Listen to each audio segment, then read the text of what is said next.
Günümüzdə görürük ki, özünü tərbiyə ilə ciddi məşğul olan insan azdır. Səbəbi var buna. Bunun səbəbi var. Səbəb budur ki, uyğun motivasiya yoxdur. Uyğun motivasiya yoxdur.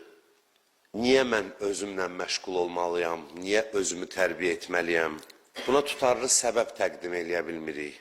Ona görə insanlar üçün, gənclər üçün çox da maraqlı olmur, yorucu olur bu mövzular. İnsanlara səbəb təqdim olunmalıdır. Mən nə üçün özümü islah etməliyəm, özümlə məşğul olmalıyam?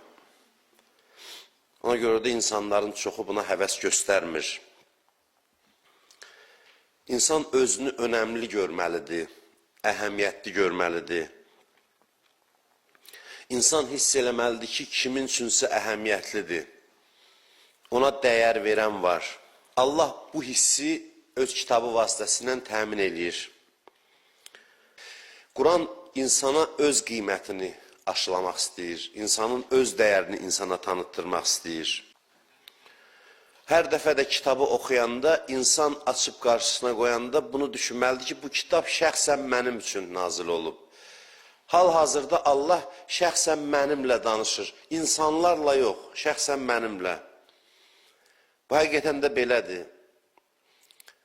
İnsan dərinlə, belə deyək, mahiyyətinə vararsa məsələnin, Quranı açarkən Allahın ona nə qədər önəm verdiyini hiss eləyər. Quranı oxuyarkən əldə etdiyimiz əsas hiss bundan ibarətdir ki, mən Allah üçün nə qədər əhəmiyyətliyəm gör. Ki, həyatın qayda qanununu bütün təfərrüatı ilə, xırdalığı ilə mənə izah eləyir. Mənə başa salır.